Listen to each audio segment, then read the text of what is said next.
In this video, I'm going to be going over skip steps in evolutionary astrology. The first thing we want to have knowledge of is how growth and evolution takes place.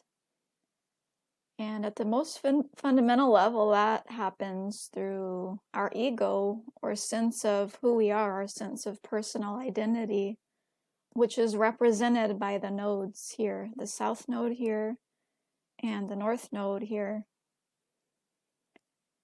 And what happens is the south node represents our current identity that we've brought forward from our past, from our childhood, from our past life, from our past lives.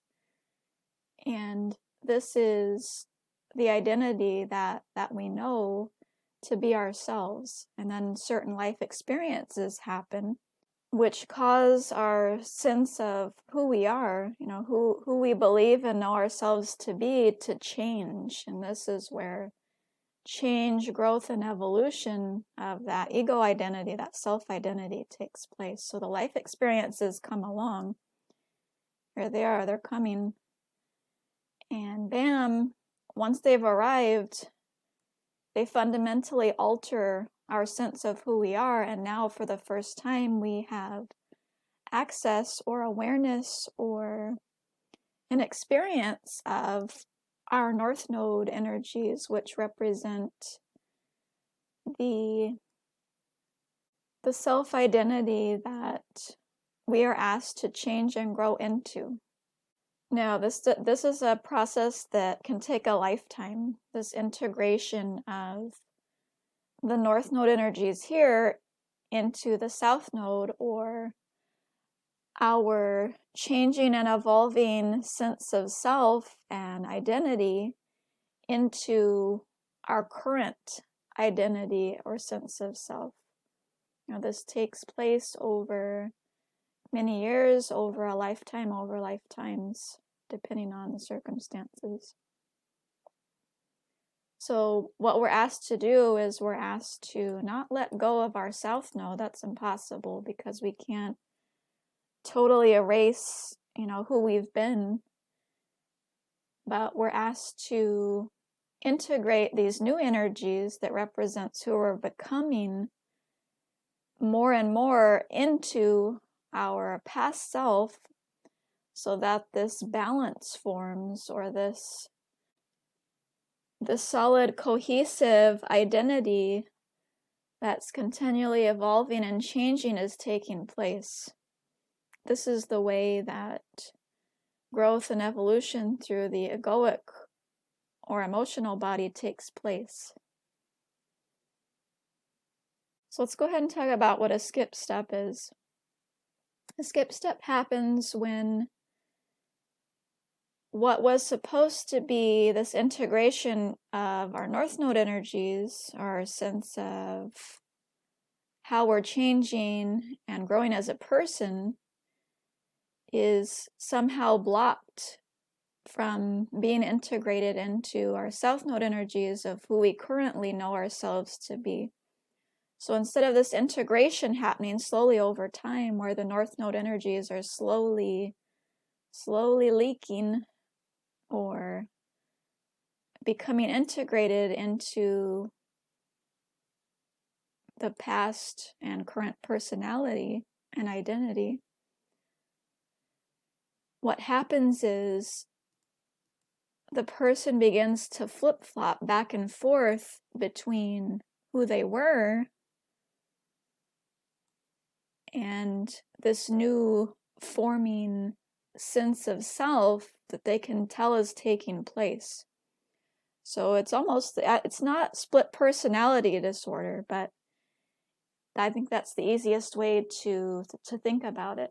Sometimes you're going to be in this ego here, and the ego is whatever these energies are surrounding your south node. That's your self-identity.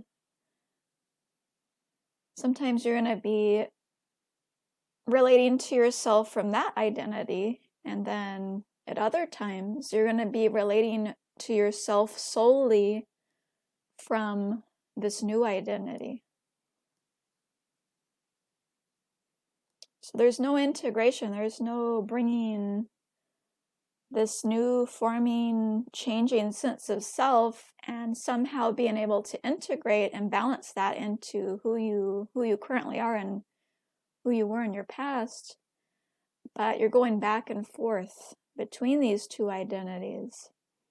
And what that does is it halts or blocks growth and evolution through the emotional body, through your ego identity. And it essentially blocks you from growing. And what it leads to is the accumulation of needless karma and suffering. And these blocks will follow you lifetime after lifetime until they are resolved, which is why EA is such a valuable tool in helping people have the self-awareness about what's going on for them, because usually this stuff is highly unconscious. We're dealing with the moon here, which is, unconscious most of the time in and of itself, and then you throw in some type of block, the origins of which are usually things like trauma or some type of belief system that the person has latched onto, some type of conditioning that is making them feel safe and secure, that they don't, that's not correct and true for them, but that they feel they have to hold on to for security purposes. So if you have, you're dealing with your unconscious self, and then you throw in traumas, which we know are largely stored in the subconscious, and it's really easy to have these blocks happening over multiple lifetimes. And what accompanies the blocks is repeated experiences that are trying to teach us the lessons of how we're supposed to grow and evolve. And a lot of times these experiences are not pleasant. And that's why I say it just leads to the accumulation of needless suffering. Because if you can become aware of your blocks and aware of this process that's going on within your psyche subconsciously, then all of a sudden you can see the patterns that you've been caught up in. And then you have a choice, and you can say, do I want to stay in these patterns? Is it time for me to face my traumas, to face my beliefs that are maybe not true for me, that I felt I needed to hold on to survive? Or is it not the time? And that choice and that decision cannot be made by any other person, because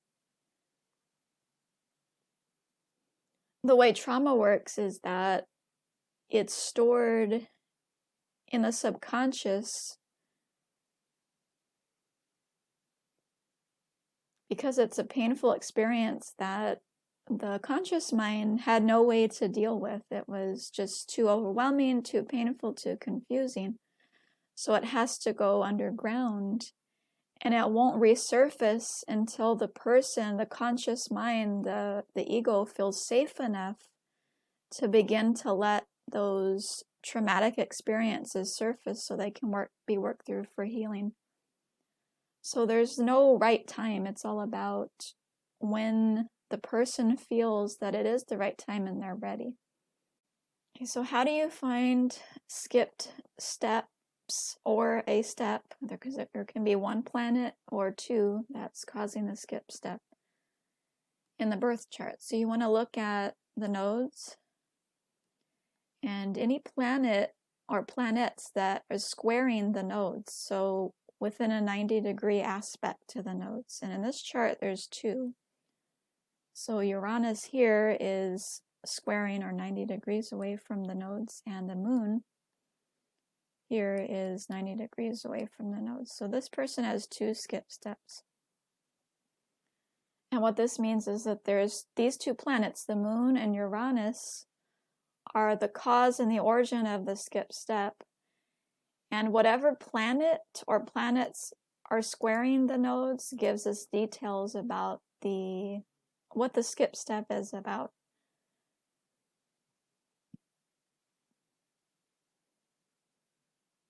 So with Uranus here, this is about trauma. It's about the true individuated self, the self that's free from conditioning.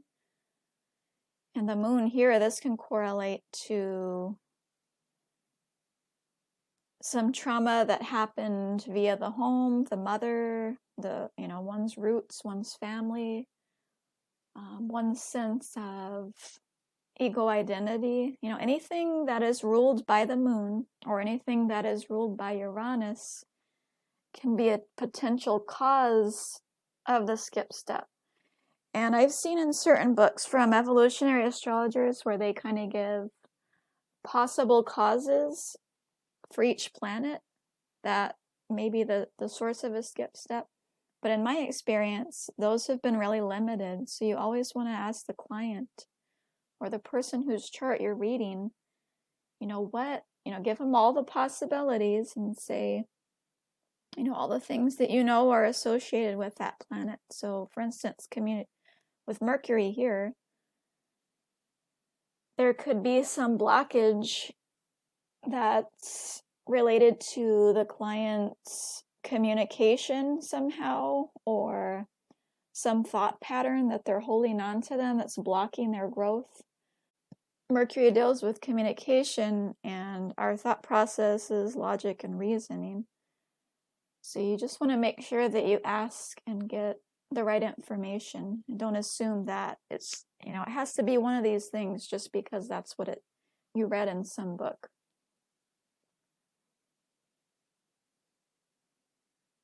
So that's how to identify a skip step. And there's only one exception to this. The only planet that's square the nodes that does not constitute a skip step is the Sun. And the Sun is what you would call a skipped step in the making. So there's some issue here with the Sun, which is the current life and past life personality or creative principle, the life purpose, the creative life purpose for this soul, for its current incarnation, that is putting the soul at risk of creating a skip step or a blockage for their next incarnation. So that needs to be worked through this life to prevent a skip step from forming, which would then carry with the soul forward to its next life. Okay, now we're going to talk about resolution nodes. So in order to guide the client to how they can best undo the skip step, first you have to identify the planets that are involved, what the skip step entails, what is the source of the blockage. And clients won't be able to do that unless they're ready to face whatever is causing the skip step or the block. So one of the favorite ways that people try to avoid working on their growth is either through avoidance or denial.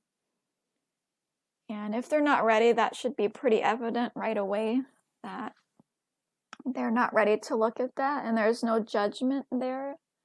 Like I said before, you can't force somebody, you can't force yourself. It has to be natural. And when the client feels safe enough to look at those things. Let's get back to the resolution nodes. So to find the resolution node or how the client can best undo the skip step or the knot or the block to growth, you want to pretend that you're standing on the rim of the chart here, wherever that planet is located that's squaring the nodes. And you want to pretend that you're standing there and you're looking forward into the middle of the chart. And then whichever node is on the left-hand side, which would be this one here, is going to be the resolution node. So for this chart holder, the way that they can undo this Uranus or Uranian block is to consistently apply the energies of their north node, which are Leo and Taurus, second house,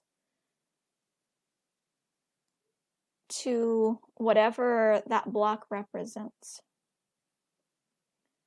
Because, and the reason they have to consistently apply one set of energies is because in the past they've been doing this flip-flopping. I'm going to go back here. Now I'm my north node identity. Now I'm my south node identity. And when they keep doing that, they can't learn how to integrate these two sets of energies successfully. So to prevent that going back and forth, they have to stick with the energies and the identity in whatever the resolution node is for the skip step. So let's do the moon here. Again, you stand here, pretend that you're standing here, you're looking into the middle of the chart. You'll see which node is on the left. It's the south node here. So for the moon blockage, they'd want to stay consistently with the energies of the south node. And if they do that, then over time, they can undo the patterning that is connected to that specific block, and that's how they learn how to stop flip-flopping or going back and forth, and how to begin to successfully integrate these two sets of energies, which is their south and north node. And that's how each soul grows and evolves in each lifetime. Okay, so some people wonder about if there's a south node resolution, because why would you go back to the past identity and consistently apply that and focus only on that if the point is to integrate these north node energies into the past identity, the south node? And what you want to do is, if you do have a south node resolution, you want to, this indicates that the patterns that are in place that keep the soul flip-flopping back and forth need to be developed in a new way. So there needs to be some